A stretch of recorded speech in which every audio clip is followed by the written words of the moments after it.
Ar auginate daugiamečius vijoklinius laipiojančius augalus – raganes, lastūnes, vinvyčius, aktinidijas ar kitus? Visiems šiems augalams būdingas greitas augimo tempas. Visiems jiems reikalingos atramos, kad turėtų kur kabintis, kur lipti. Atramos tokios kaip pavėsinės ar tvoros, pergolės ar bet koks kitas statinys ar tvirtas augalas, toks kaip medis. Norėčiau išskirti augalų grupę raganes, kurios vadinamos laipiojančių augalų karalienėmis.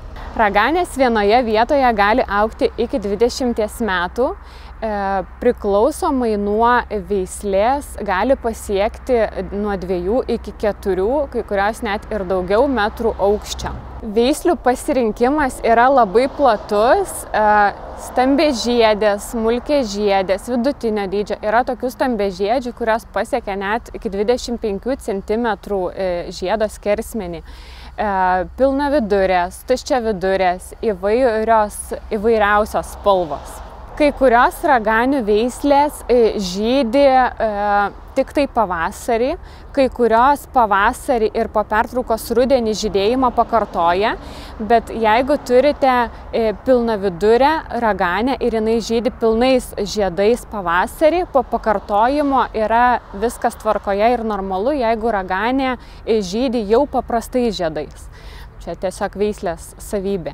Kaip matome, raganės jau ruošiasi žydėti, tačiau pirmais metais pasodinus rekomenduojama ją iš karto nugenėti ir neleisti žydėti tam, kad jinai tiesiog formuotų ir stiprintų, augintų šaknyną. Raganės yra svarbu tinkamai pasodinti, todėl kasame joms duobę 60 cm gylio, 60 cm pločio. Nuo kitų augalų sienos ar tvoros turėtų būti bent 30 cm atstumu. Pasodinti reikia 5 cm giliau negu augo vazonėlyje, o substratas žemė turėtų būti derlingi, humusingi, laidūs, neužmirkstantis. Šios augalus sodiname saulėtoje ir apsaugotoje nuo vėjų vietoje. Saulės turėtų būti bent 6 valandas per dieną, čia būtų optimaliausios, geriausios sąlygos raganiai. Gerai būtų, kad visa viršutinė dalis būtų saulėje, o šaknynas būtų pavėsyje, dėl to pasodinę raganę mulčiuojame. Jeigu raganės pasodinsime pavėsyje, jos gali skursti ir nežydėti. Laistome gausiai, nesušlapiname stiebų antžeminės dalies ir neleidžiame perdžiūti dirvai. Raganės reikėtų tręšti pavasario pradžioje, prasidedant vegetacijai, granuliuotomis arba skystomis žydinčių augalų trąšomis. Raganių genėjimai yra 3 tipų, 3 grupių, tai priklauso nuo veislės, kurią turite. Ant kiekvieno augalo yra etiketė su veislės pavadinimu ir kitoje pusėje mes galime rasti genėjimo grupę, tipą, pagal tai ir nustatome, kaip mes turime apsigenėti savo augalą. Pirmos grupės raganių genėjimas yra tik sanitarinis. Tai reiškia, kad išpjauname ligotus, pažeistus stiebus, o žydi šios grupės raganės tik ant antramečių stiebų. Antros grupės raganių genėjimas tai lengvas genėjimas, genime 1,5 metro augalo aukštyje iš karto po žydėjimo.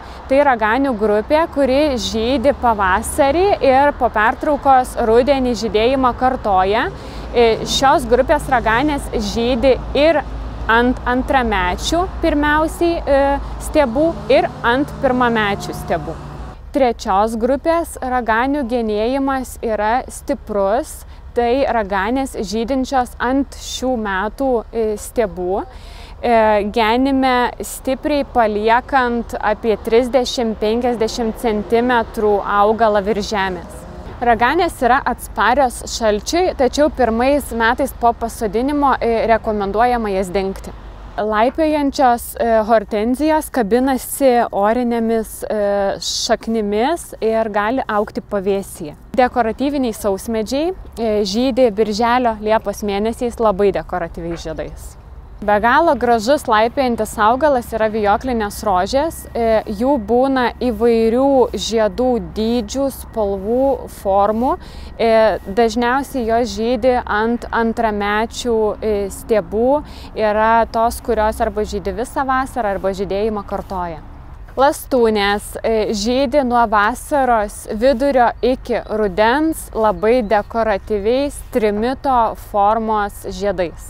Visterijoms tinkama saulėta ir šilta vieta užuovėje žydėti pradeda 3–6 metais po pasodinimo. Gražiai dekoratyviai žydintis augalas yra akebija. Vienas iš nežydinčių, laipiojančių daugiamečių augalų yra gebenės. Tai yra vienintelis iš laipiojančių augalų, kuris lieka visžalis, nenumeta lapų ir per žiemą. Tai nereiklus augalas, gali augti ir saulėtoje vietoje, ir pavėsyje. Tai neagresyvus augalas, nekelia jokio pavojaus šalia augantiems augalams, kabinasi už atramų ir tvorų orinėmis šaknimis ir labai gražiai dekoratyviai dera kartu su rožėmis ir raganėmis. Dar vienas nežydintis augalas yra vinvytis. Tai iš laipiojančių augalų grupės tai yra labiausiai atsparus šalčiui augalas, ištveria iki 40 laipsnių šalčius. Gražiausias jis būna rudenį, nusispalvina geltonais, raudonais, oranžiniais atspalviais. Vijokliniai vaisiniai augalai yra aktinidijos, vynogės ir citrinvyčiai. Auginkite vijoklinius augalus, rinkitės iš žydinčių, nežydinčių ir vaisinių.